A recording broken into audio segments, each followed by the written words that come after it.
Colonel Rob Manus has a lifelong record of providing dedicated service to this nation. Having worked his way up from the enlisted ranks to full colonel, he served our country for more than 32 years. He has served as a bomber squadron commander, bomb disposal technician, Joint Chiefs of Staff operations officer, assisted the national security team with the campaign plan for the global war on terrorism. He authored the first theater nuclear war plan and served as the vice commander of America's largest airborne intelligence wing. Colonel Rob Manus is a true American hero.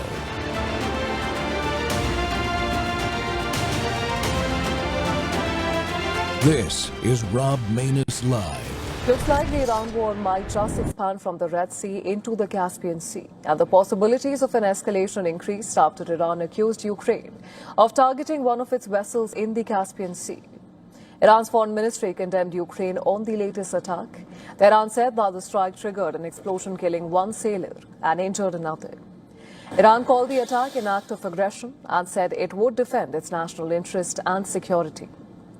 According to Iranian state media, IRNA, the country's foreign ministry has summoned Ukraine's chargé d'affaires in Tehran to protest over an attack it described as hostile and criminal. The action from Iran's foreign ministry comes after Ukrainian armed forces struck a Russian warship in the Caspian Sea. Ukrainian President Volodymyr Zelensky said that the armed forces struck Iranian vessels used in military cargo shipments with long-range strikes. He also said in a post on X that Ukraine's long-range strikes also targeted a weapons manufacturing plant in Russia's Kirov and a fuel and lubrications depot in Rostov-on-Don. Zelensky also claimed that Russia has been passing on its satellite observations to Iran in West Asia in a bid to enable Tehran to launch strikes in the region. In a post on X, the Ukrainian president said that there is a clear correlation between Russia's satellite imagery of the sites and Iranian strikes. He added that 4 bases well within Russian satellites' area of interest, and this includes 2 in Bahrain, 1 in Jordan and 1 in Kuwait. Amid Zelensky's claims, U.S. President Trump said that he trusted China and Russia to not help in Iran in the war with Washington. Trump warned that if they did get involved, it would be bad for them. The U.S. President said that Russian President Vladimir Putin has told him that he would not sell weapons to Iran. Speaking to reporters at the White House, Trump said that he trusted Putin. So will Iran strike Ukraine? Maybe, but does Iran have the capability to strike Ukraine? The answer to this question is yes. Iran has one of the largest and most diverse missile arsenal in West Asia, with thousands of ballistic and cruise missiles capable of striking major cities in Eastern Europe. Iran's medium-range ballistic missiles, or MRBMs, like Sejal, Imad, Qadr and Khorramshahr has the capacity of striking targets within a range of 2,000 to 4,000 kilometers. It also has kamikaze drones like the Shahid 136, which has a strike range of approximately 2,500 kilometers. Now, the distance between western Iran and Kyiv is roughly between 2,000 to 2,400 kilometers. And this means that any of these missiles and drones can strike Kyiv or any other big cities if Iran decides to launch an attack on Ukraine.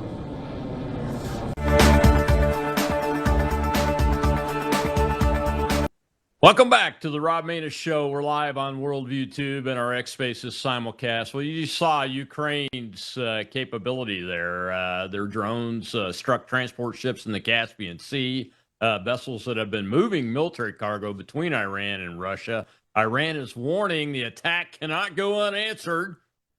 Quote, that raises a central question for today. Is the Iran war linking to and potentially widening into the war in Eastern Europe? And now we have multiple theaters in play, or are these just still separate theaters? And that just happened to share some of the same players and supply lines. Russia has leaned on the Iranian drones and weapons for quite some time now. Iran has used the Caspian route frequently, and now Ukraine is hitting that route. Does that force the two conflicts closer together, or can they still be contained? Well, look at the rest of the board. The Houthis are now launching missiles again towards Saudi Arabia.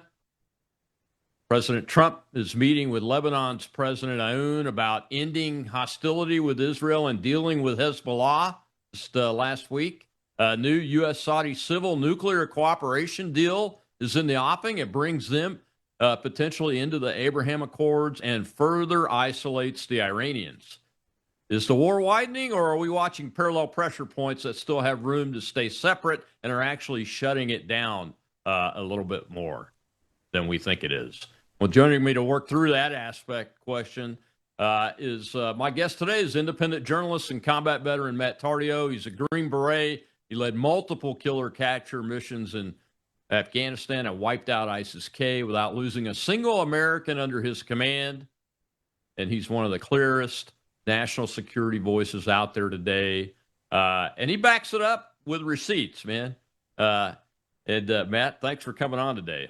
It was short notice, I know. I appreciate you. I stood you guys up last week. I completely forgot I had surgery. That was my first thought. I'm like, hey, he stood me up for surgery last week. So. I was like, right. I owe him one. I owe him one. I gotta be. All right, man. So for those of us that have been watching this, the Caspian Sea is no surprise to you or me. How much have the Iranians been using it to resupply themselves, though, as opposed to get stuff to the Russians? It flows both ways. It flows both ways in weapons and money, and sanctions evasion. So it's been widely used for the last several years, obviously throughout the entire war between Russia and Ukraine, but also, during this current conflict, it was still being used when we had gone in there. We knew this. I'm not sure if it was the United States or the Israelis that ended up doing it, but we did bomb Iranian ports in the Caspian Sea back towards the beginning of the war. Mm-hmm. Obviously, they've rebuilt them. So that definitely appears like, if the U.S. does open back up with hostilities, it's going to be the next point of contention where the United States is likely just going to blast it back into oblivion like we did Bandar Abbas. Yeah, I thought I read a report that we had hit the ports again at the beginning of this latest tranche, the stop-start air tasking orders that we've been doing the last 2 weeks or so. But it's not what we've done to Bandar Abbas. Let's be clear about that. Right. Bandar Abbas, we've knocked out telecommunications, bridges, railways, all sorts of stuff, and just isolated that whole place. And then at the same time, decimated the ports. So that is likely what's going to end up happening up there if they don't get their act together very soon. Yeah. Do you think there's any credibility to the threat that they'll fire long-range missiles at Kiev? Is it going to make a difference? That's the real question. As far as credibility, this is the same one that just threatened. This is the same Iran that threatened to attack the UK last week, right? Let's be clear. Right. Yeah. Let's say they do. That's another Tuesday night for Ukraine. Iran doesn't have the same ballistic missile capabilities that they used to at the beginning of the war. That's very clear. When at least it goes to the number of munitions that they can fire. And also, Ukraine's been dealing with this threat for a very long period of time. Like I said, it's another Tuesday night in Ukraine. Let Iran play around, because the benefit to Ukraine vastly outweighs the number of ballistic missiles that would be coming their way, and they have the ability to counter them. So I don't think they're too concerned with it. Yeah. Yeah. I wasn't surprised that the Ukrainians managed to hit a Russian Navy ship in the Caspian Sea, a warship type thing. Were you surprised that they took on the cargo ships? Not at all. No, it's like an inevitability.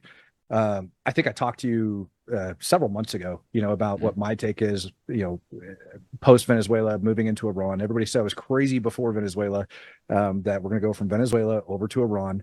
All this ties back in with Russia and China. This is just another step that kind of confirms it. There's a reason Trump was negotiating with Putin for so long. So I'm not surprised that Ukraine is now getting involved and taking those ships out. I also wouldn't be shocked if it's their own intelligence, because they have decent intel assets now available. Obviously, they've been watching this stuff for a very long period of time. They know where Russia is getting the vast majority of these weapons from. And so it's an inevitable step, I guess, in the progression of the war. Yeah. Do you see what's your take on Putin's response? Do you see him doing anything different than what he's done before vis-a-vis America, the United States? Because Putin's been. Putin knows if he ends up attacking a NATO country or even the United States directly, I think it was a very real threat, which is why Trump made sure to secure Greenland and have the Golden Dome set up there before we went to Venezuela, because the impact that would have on Russia. Same thing with Iran to make sure that was secure. So I think there's a very real threat there. But whether or not he's dumb enough to pull that trigger would be the question, because that would pretty much be the end of Putin and modern day Russia. You'd have another collapse. economical collapse. I mean, they're already in dire straits for where they're at. You look at the oil crisis that's currently taking place over there. You look at 50% of their GDP now going to the war front. They're running out of armor. They're running out of equipment. And a lot of that, and I've said this before, I would argue, I could have a very intelligent argument on this, that Donald Trump has actually done more for Ukraine since he's been president than Joe Biden did his entire presidency. In my opinion, we had Joe Biden that was just kind of feeding the military industrial complex here in the United States by pushing weapons, forward to Ukraine, but it still wasn't enough, and they weren't getting to where they were going. Wars are won and lost via logistics, and what we have, this entire global campaign is going after the logistical aspects of that war, along with the logistical aspects of Iran. Those two things are indisputable, absolutely indisputable, and we are seeing an impact on the battlefront that is tangible. What did Trump do that enabled that? Which portion enabled all of this to happen? The Ukrainians, now from the casual observer's point of view, the Ukrainians are now able to consistently hit the logistics points that Russia needs to continue its fight at the same levels. What Trump did something, right? I mean, he made some strategic decisions. He made some. He made some big right? changes. Yeah, and I don't want to go too in depth with it for sensitive reasons, but there's a reason a good chunk of our intelligence community got fired when he came into office, and that needed to be done. Absolutely needed to be done. There's a reason the FBI got gutted. That needed to get done. We had moles, plants, sympathizers, etc., that were within there, and we had people, quite frankly, that were just making really stupid decisions that were putting American interests at risk and American lives at risk. After that, Trump went from saying we're going to be supplying all of these weapons versus, his now public stance, which I think he stated 2 days ago, which is NATO's, these countries are buying the weapons. What they choose to do with them is up to them. And obviously they're choosing to give them to Ukraine. Also, Ukraine, I think the more direct question would be, what has Ukraine done in order to better position themselves to be able to further those attacks? And they have been the leading cutting edge when it goes down to drone technology and counter drone technology. Their flamingos, their long range drones that they have, they've conducted attacks well over 2,000 kilometers into Russia, and have had very good success. So I think it's twofold. You've got weapons that are being supplied by other countries that Trump can go, I don't care what you do with them, and then you've also got Ukraine that's better positioned itself to be able to take care of those threats and go after the logistical aspect over inside of Russia as well. Yeah, I mean, I was surprised. I'm surprised that Ukraine hasn't hit the cargo routes in Caspian Sea earlier. Because right. I mean, they've fired on Russian ships in the Mediterranean even.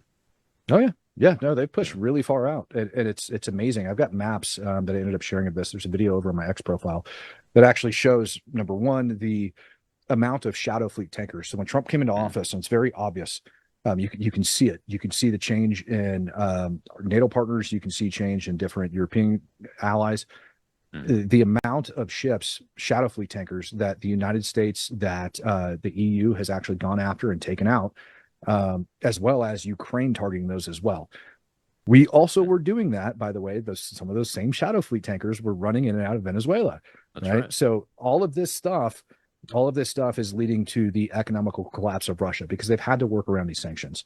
And that's really the end of it. And then, 1/3 of their GDP coming from oil, and knocking out all of those refineries, causing that oil collapse over inside of Russia. And at the same time, taking out the financial network and the oil network for China as well. It put a huge strain on the Chinese economy. For those people that don't know, Russia gets a lot of its raw material from China to build and fund that war machine. That's right. When we took it and we started this war with Iran, number one, in Venezuela, when we ended up ripping Maduro out of office, that was a huge source of sanctioned oil that was going from Venezuela to China, that China was able to get for pennies on the dollar. They do the same thing with Russia. But 40% of Chinese oil that's being used over inside China came from the Strait of Hormuz. They bought 90% of Iran's oil. Yeah. And now none of it's getting out. So what's that make China do? Well, now they got to outsource it from legitimate places, and it causes the cost to go up. It's caused a boatload of their refineries to get shut down over inside of China, slows the economy down and raises the prices. And at the same time, you're taking away Russia's ability to pay for it.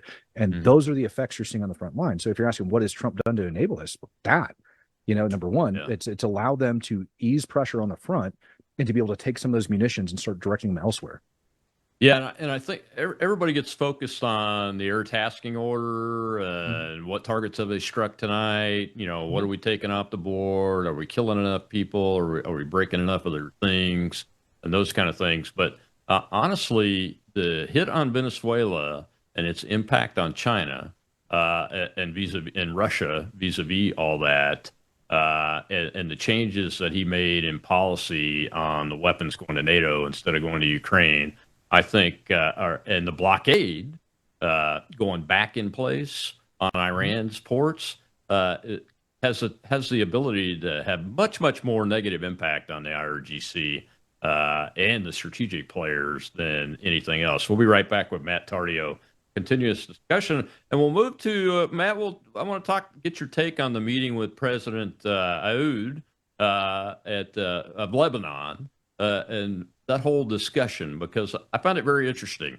The appearance of a relationship taking shape there. We'll be right back with Matt Tardio.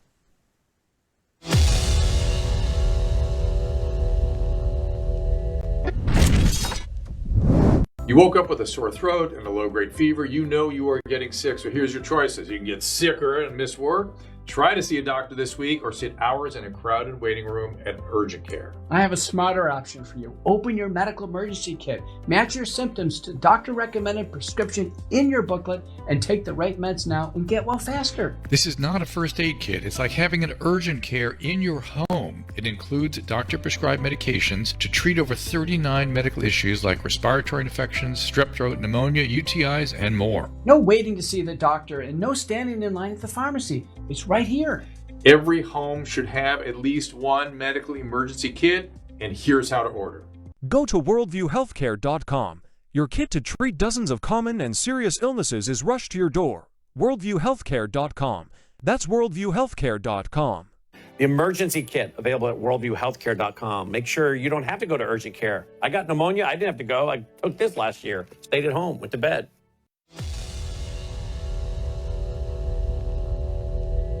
A handshake for Joseph Aoun, the first Lebanese president to visit the White House in 17 years, and a show of support for Lebanon. It's been a very badly treated place and country, and we're going to have it properly treated and treated with respect that it deserves. After the warm welcome, it was down to business. Aoun's agenda: disarming Hezbollah and ensuring the militant group and Israel withdraw from southern Lebanon, the terms of the U.S. brokered framework deal. But the first phase is already facing its first hurdle. Hours before Presidents Trump and Aoun's White House meeting, the Lebanese army claimed Israeli troops opened fire near their units, deployed in a so-called pilot zone, the southern Lebanese town of Zawtar al-Gharbiyah, recently vacated by Israeli soldiers. President Aoun hopes the U.S. will use its leverage with Israel to make sure it stays out of southern Lebanon. Mr. Trump says he'll look into what's happening in pilot zones. He's also prepared to speak to Hezbollah. He's less forthcoming about its backer, Iran. I will tell you, they want to desperately meet, and until they're ready to meet in a meaningful way, we have no interest in even. At the same time, there are rising fears of a new front in the war with Iran, as Tehran-backed Houthi rebels threaten to blockade the Red Sea. President Trump says if that happens, the US, quote, will just have to take care of business. Jagrati Dave, CGTN, Washington. Worldview Tube and our X Spaces simulcast, and my guest today is Green Beret combat veteran and independent journalist Matt Tardio, who's tracking these combat operations very, very closely. The best in independent media, in my opinion, folks, for real time and near real time tracking of this and producing high quality shows. Matt, this meeting with President Aoun, one thing people need to understand, I think this guy's an Army combat veteran, right? He's been wounded in combat, I believe. And they seem to President Trump's good at making appearances to seem to hit it off, but they seem to meld in the clips that I've seen of them. And the big question, though, is not necessarily Israel, is it? It's Hezbollah and the Lebanon's ability to get rid of them, right? Yeah. So to put it in perspective, I think first we got to properly frame that meeting, because what the media ends up saying is, well, the U.S. brokered a peace deal in between Israel and Lebanon. Yeah. No, they didn't. No, we didn't. Like, no, that is the dumbed down version of it. It was we brokered a deal with the Lebanese government to kick Hezbollah out of the parliament, to have the Lebanese military go and start replacing the Israelis after they've now cleared and held that terrain. So that way the Israelis can then retrograde, and then the Lebanese can take care of their own problem on their own soil. The issue is that, October 7th and to beyond, go up to present day, there's roughly 90 to 100,000 Hezbollah fighters over inside of Lebanon at the time. And now we're looking at roughly, 60, 70,000 worth. So they've been severely degraded, but the Lebanese military is only about 80,000 strong. And they don't have nearly the amount of capabilities that the United States brings or that Israel brings. And it's certainly not that amount of experience. So allowing the Israelis to go in and actually take that terrain and hold it and then retrograde back, it's easier to defend on the ground than it is to advance and take terrain. Just numerically speaking, strategically speaking, I would rather be in an offensive position versus an advancing one, situation dependent. But that is kind of the big story there that actually ends up coming out of it. Hezbollah is the largest non-state foreign terror organization, vastly funded by Iran. And so when we're talking about the U.S. policies over inside of the Iran conflict, dismantling their nuclear weapons program, limiting ballistic missile capabilities, but the big one, limiting their foreign terror organizations. Hezbollah is operating over inside of Mexico. They were operating inside of Venezuela, and obviously we've had terror attacks, even Hezbollah-inspired terror attacks. They're not going to come flat out and say this guy was Hezbollah, but I think it was pretty clear that the guy from, Chicago, that shot up the Jewish synagogue in school. That guy, he had brothers that were in Hezbollah. It's really obvious. Recent trips to Lebanon, et cetera. So we need to take care of that issue. And investing, in my opinion, in that is a good thing for the United States of America, because it does protect our national security. Yeah, one of the interesting things the president announced is that he's reopened commercial flights back into the airport. I'm assuming in Beirut it's located at. How important are those types of decisions, to loosen up on that? Is that okay? You just talked about the guy in Michigan and the Jewish synagogue. Was it Michigan? The Jewish synagogue where he tried to get in and kill the kids in school there. His brother was a commander in Hezbollah. Is what we I think it's a good thing. You go back a couple of years, we had the IRGC that was using that airport. In the U.S., we're not just doing this to broker things. Lebanon's getting stuff out of this. They're getting training, likely going to end up getting training from the United States military equipped, and then also monetarily help rebuilding southern Lebanon. Do I think it's the best policy? No. Do I think it's a movement in the right direction? Absolutely. I don't agree with everything the Trump administration does, and nor do I think that what they're telling us on face value is actually what's taking place, right? As we've been talking about. Right. But absolutely, if you want to start pulling people in and you want to start fixing things, the way these guys get in there, and these terrorist organizations, and they start corrupting and taking over, is because of the financial downfalls of these countries. You wonder why some of the poorest countries on the planet have such a raging terrorist problem, and that's why. They're able to go in, financially provide, and do other things, prop up, puppet regimes, et cetera. And if we want to combat that, unfortunately, the United States also has to play the same game, but we've got to do it in a way that guarantees victory for them, because losing means they lose and they die, and so do their families. So we've got to guarantee a victory for them, and we've got to be able to financially get them in the right position to where they can continue to project and move forward in a pro-West, option. Yeah. So Hezbollah, are these folks foreign fighters that have come into Lebanon, or are they organic? Yes and no. Lebanese citizens. It's a Both. mix then.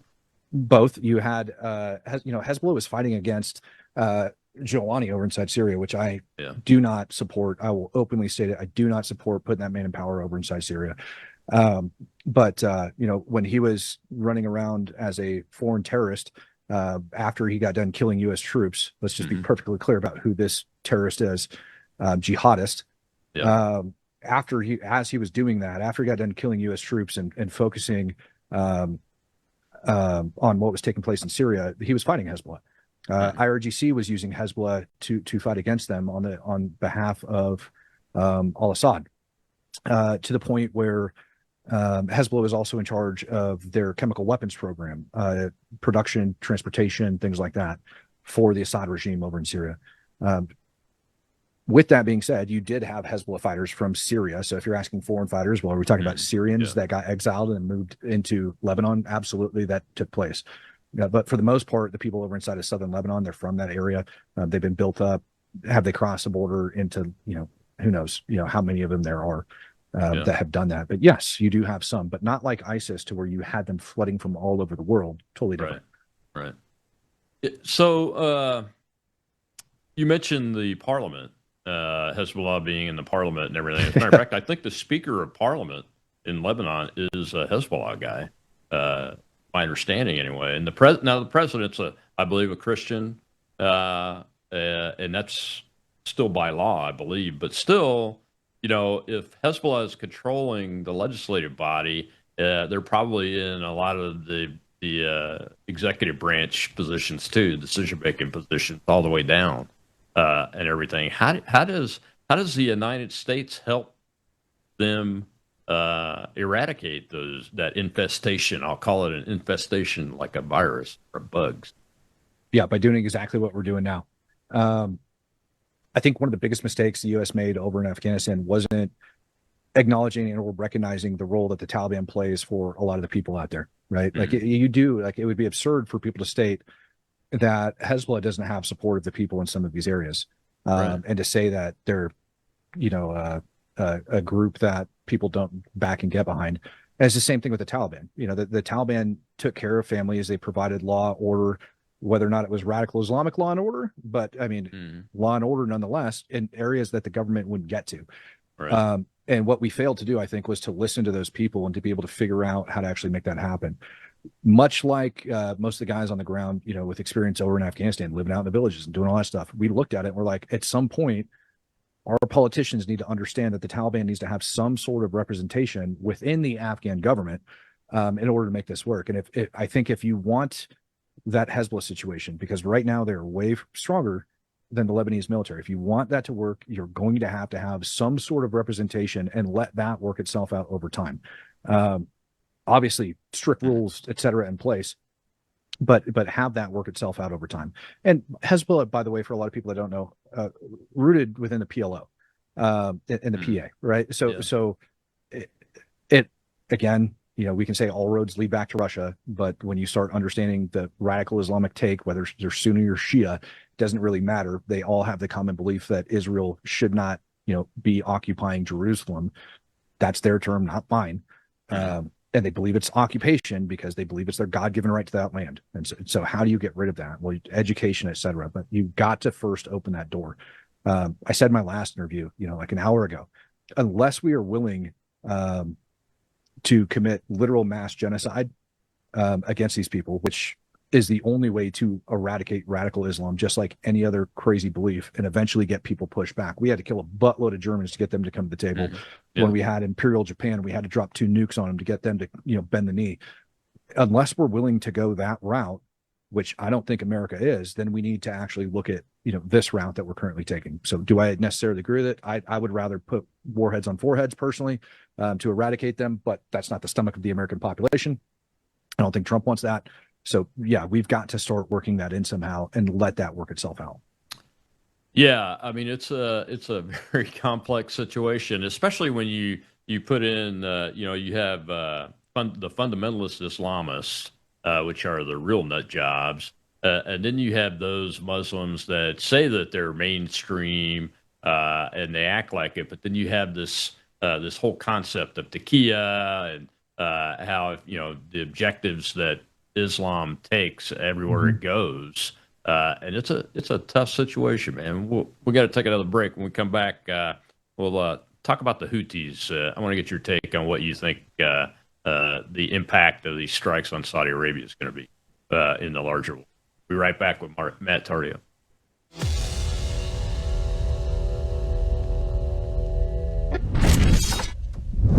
Take a look at the water you just poured. It looks clean. It tastes fine. But what's really in it? Lead, fluoride, arsenic, chlorine, pesticides, PFAS forever chemicals, pharmaceutical residues, and bacteria. Every single day, these toxins flow straight from your tap into your glass, into your family. It's time for Sentry H2O from Worldview Water. Sentry H2O is the ultimate water treatment technology, designed to remove harmful toxins, balance your water's pH, and enrich it with essential minerals like calcium and magnesium, the way nature intended. From commercial scale systems to whole house filtration to crisp, delicious drinking water right at your kitchen sink and shower, Sentry H2O delivers cleaner, healthier water everywhere you need it. No plumber, no tools, no plumbing knowledge required. Perfect for homes, apartments, rentals, RVs, refrigerators, and more. Because everyone deserves access to clean, healthy water. Visit worldviewwater.net. That's worldviewwater.net.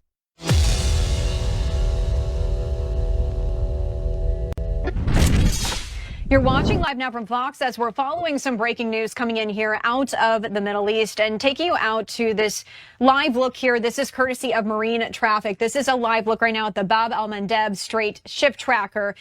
As we're learning, Yemen's Iran-backed Houthi rebels said today that they fired missiles and drones at Saudi Arabia in response to Saudi airstrikes on a strategic Red Sea city in another escalation over vital shipping routes in the Middle East, where the United States and Iran are fighting for control over the Strait of Hormuz. Now, the Houthis' military spokesman said in a pre-recorded statement that the attack targeted facilities in two Red Sea cities that belong to Aramco, which is the world's largest oil company. Saudi Arabia's civil defense said alerts sounded multiple times early today in both cities, but the kingdom hasn't commented any further. So as we're following this breaking news, we're also learning here that there were no reported strikes overnight in Iran. In this break from nearly 2 weeks of consecutive nights of U.S. attacks, though tension remains high following a recent escalation between the two countries over the Strait of Hormuz. Now, this rising tension in the Red Sea is threatening to further choke global shipping because the rebels have said they would close the strait to Saudi-linked shipping. Now, that strait at the southern tip of the Arabian Peninsula is a vital shipping choke point connecting the Red Sea to the Gulf of Aden. Around 12% of the world's trade, including a quarter of its container traffic, passes through the Narrows. Now, the Houthis targeted 2 Saudi oil tankers in the Red Sea this week. In response, Saudi Arabia struck a port in Yemen, the Saudi-led coalition in Yemen confirming that today. And the strikes late Friday, last night, hit the city's port and the state-run telecommunications corporation, injuring 2 people. Now, the Saudi-led coalition fighting in Yemen said it didn't hit the port but struck legitimate military targets, which were linked to threats to commercial vessels in the Red Sea. Iran's foreign minister called for diplomacy and dialogue to solve the Yemen conflict without military confrontations in an interview that was published today in a state-run Iran newspaper. Also, the Associated Press reporting this here as well. U.S. Central Command didn't immediately respond to a request for comment there from the Associated Press. However, unlike the previous 13 nights, it also didn't announce new strikes. So we are following this breaking news here out of the Middle East. Welcome back to the Rob Maness Show. It's More War Monday, and man, we got a lot of war these days.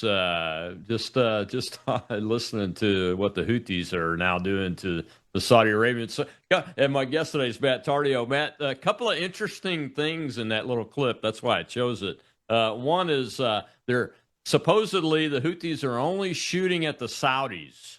Now they're not shooting at anybody else, and they made it very clear in their public statements.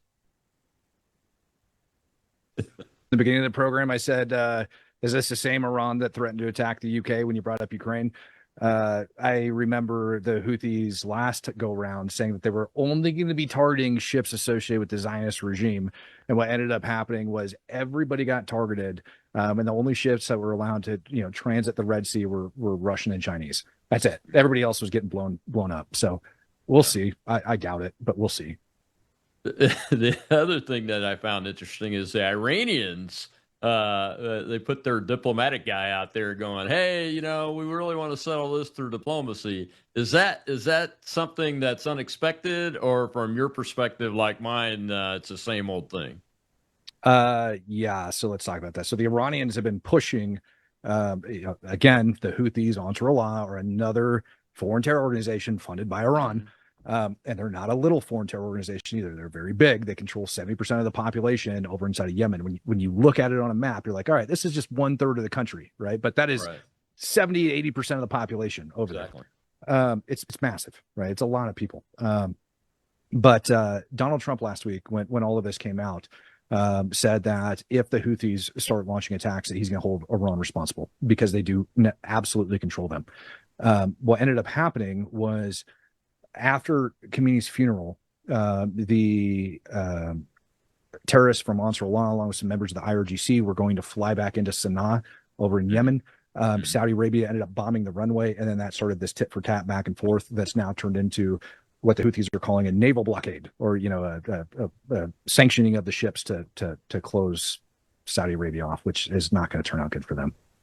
Yeah. So what's their capability on the water? Do they have a navy, the Houthis? Navy, no, but they have anti-ship ballistic missiles. They obviously have ballistic missiles. They have drones, and likely some other upgraded stuff that has been sent to them from China and the IRGC. But that is their main threat, is that these ballistic missiles. They're a lot like Iran, but no, as far as the Navy goes, no. There's been a couple of reports over the last several weeks of kind of like the Somali pirate stuff that was taking place off the coast of Yemen. But nothing significant. Yeah, I'm glad you brought that up. But let me take a question from the audience that's been sitting there for a few minutes. Go ahead, Shell. Hello, gentlemen. We have a question from the audience. White Hat is asking, what about Hamas?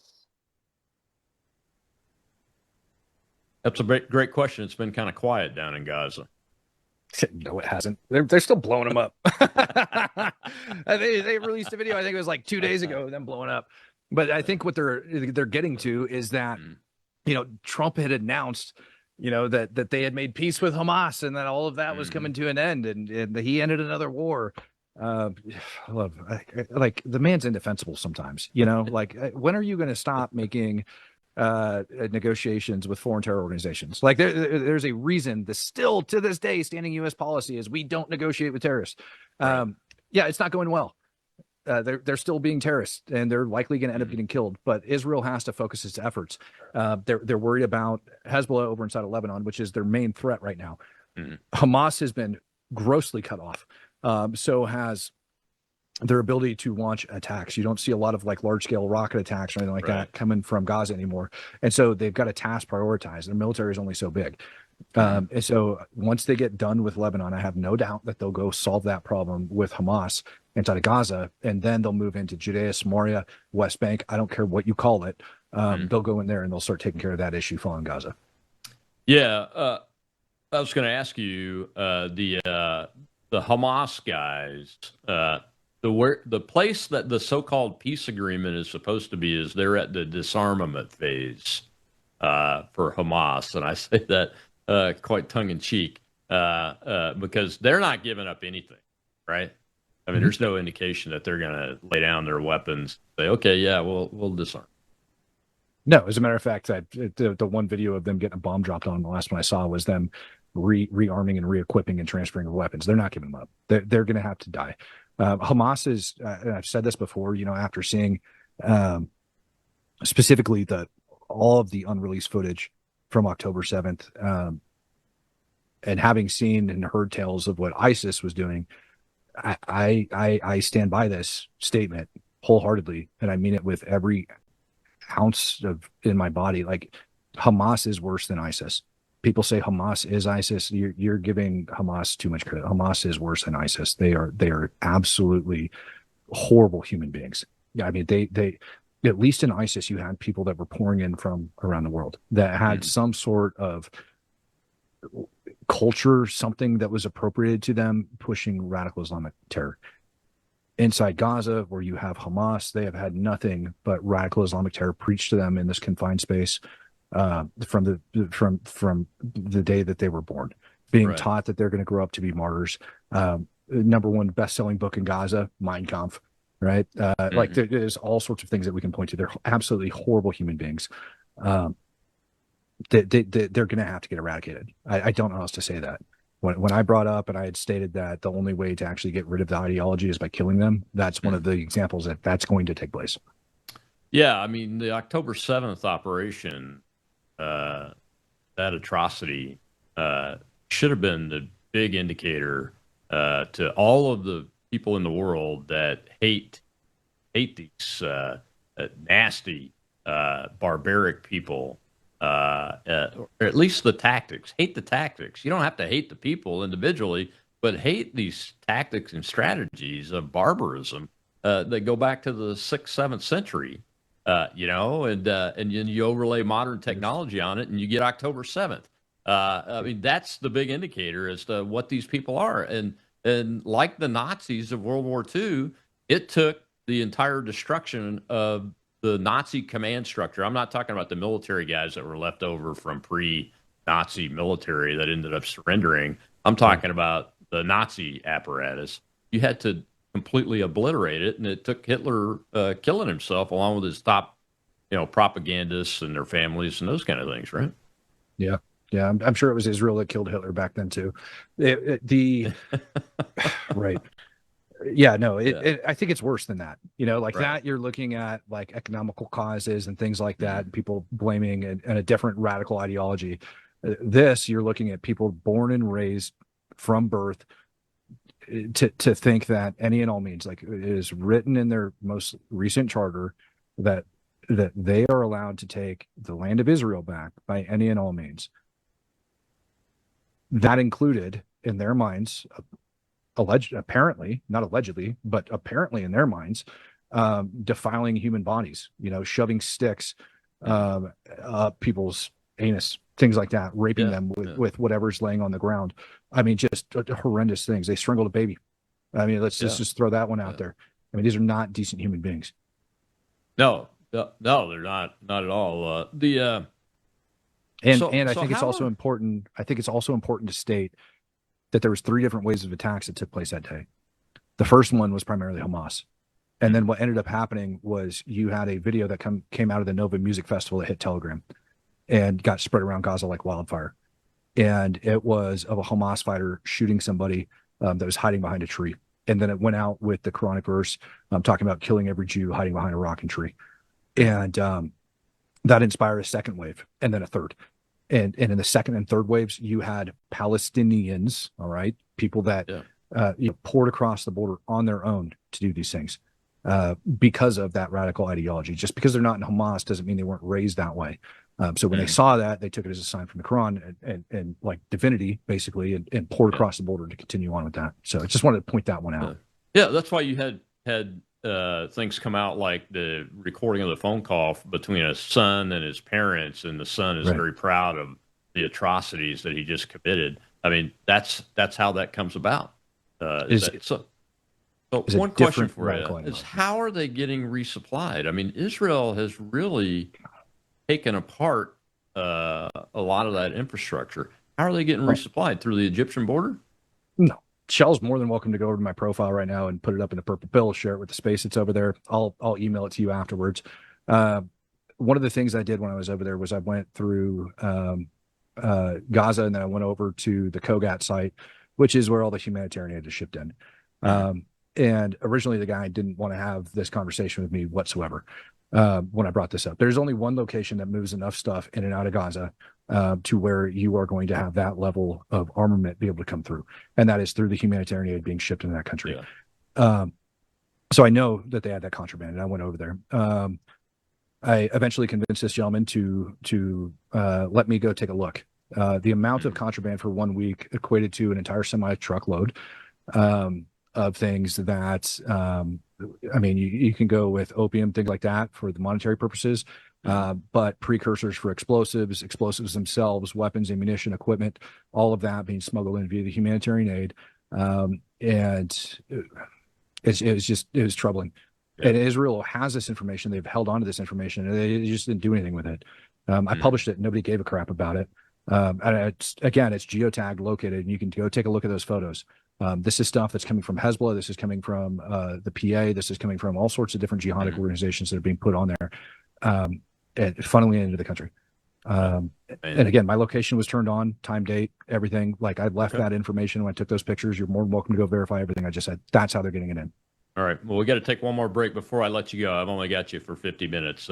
After the break, we'll see a video about the nuclear deal with Saudi Arabia. I want to get your take real quick on that before I let you go, Matt. We'll be right back with Matt Tardio.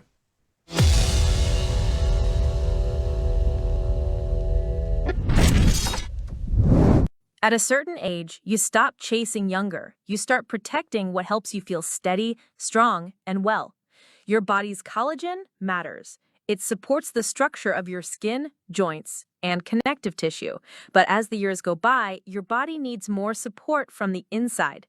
That's where Bella Grace Elixir comes in. Bella Grace Elixir combines Verisol collagen, the world's most clinically proven collagen, with Asteryl astaxanthin and cat's claw in a proprietary blend designed to help support the processes that reconstruct collagen, while also offering antioxidant and anti-inflammatory effects. And this isn't just for women. It's for men and women who want to age with more confidence, more care, and a daily wellness routine that supports the body from within. One simple elixir, thoughtfully formulated for whole body wellness. Take care of the body that has carried you this far.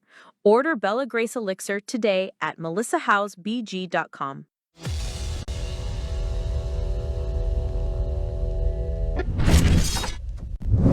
As the White House remains steadfast in its objection to Iran's nuclear program, it's reaching a new deal with one of its neighbors. The Trump administration announcing an agreement with Saudi Arabia that could greenlight the kingdom to pursue a civilian nuclear program. President Trump's agenda in the Middle East has been commerce, not conflict.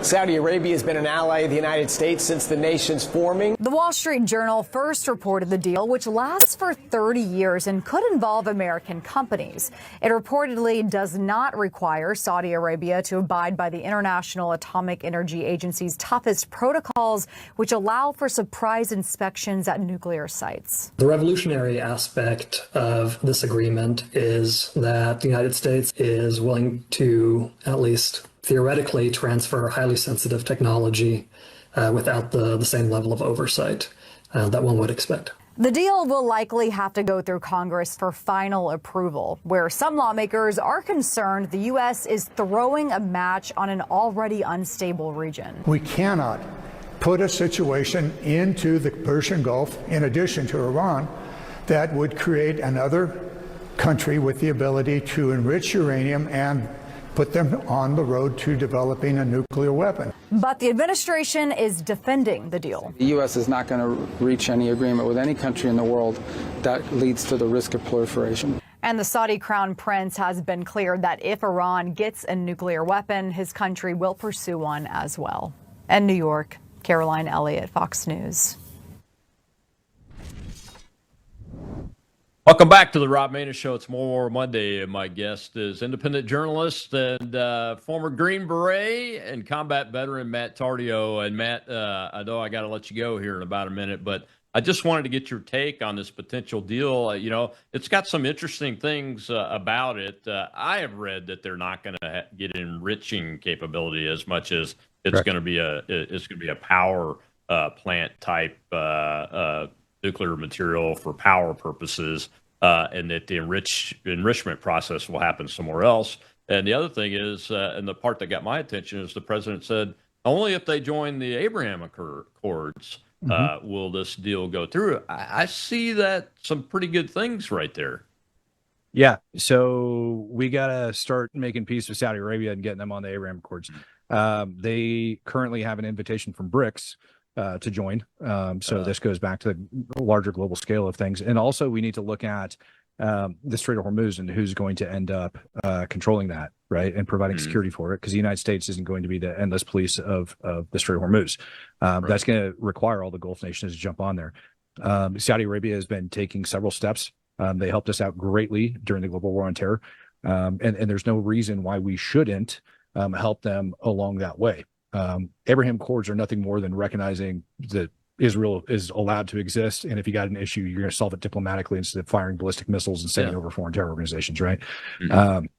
So it's a good deal as far as I'm concerned for them, what they're going to get out of it. And let's not forget that this is the home of Mecca. A lot of the times when Saudi Arabia is making a movement, it speaks volumes to the Islamic world. So it is a very strategic move by the Trump administration in order to start combating Iran. Yeah, I see a lot more positives than potential negatives out of that one. I'm like you, especially since they are the home of Mecca and Medina, and when they speak, the Islamic world listens. Even the Shiites listen, and that's hard to get accomplished. Well, man, thank you so much for coming on today. We appreciate it. I know you got to run. Where can folks find you on X and your show? Yeah, you guys can find me over on X by searching my name, Matt Tardio, or you can go over to YouTube and you can search Speak the Truth Actual. It's at Speak the Truth Actual, or you can just type my name in there and it'll pop up too. That's where I'm putting things out twice a day, every day. X, I'm constantly doing things like this and updating people that with a lot of information I'm not putting out elsewhere. So, all right, man. Thank you very much. We appreciate it. Till next time.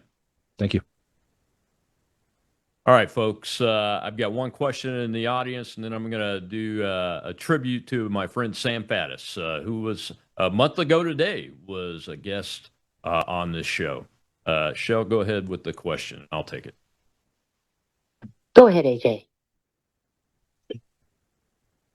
I was going to ask Colonel in regards to Houthis' conduct at the Bab al-Mandeb choke point that, there's Somaliland at the Horn of Africa, which is literally on the other side of the waters, and Israel has recognized them, and they have a lot of assets there, and CENTCOM also have a presence there. So my point is, Houthis are flying a little bit too close to the sun, sir. Am I wrong? Your opinion is appreciated. Thank you. I think you're very much right. And Lindsey Graham's funeral is going to be taking place soon. And Prime Minister Netanyahu and Volodymyr Zelensky from Ukraine are both scheduled to meet with the President of the United States. I don't know if they'll be together, but I guarantee you that is going to be a subject, because we will shut them down if they try to close that strait. Just like the Iranians are paying a heavy, heavy price. Thanks for the question, AJ. Well, my friends, before we end the show today, I need to take a moment. This past Saturday evening, we lost a true American patriot and a good friend of mine, Sam Faddis, better known to many of you as @RealSamFaddis on X.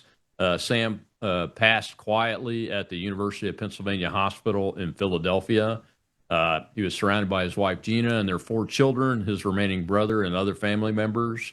He had been fighting a hard battle with post-COVID interstitial lung disease and pneumonia. The family has asked for privacy as they grieve, and I ask all of you to respect that while keeping them in your prayers. Sam was a retired CIA operations officer who spent roughly 20 years in the clandestine service.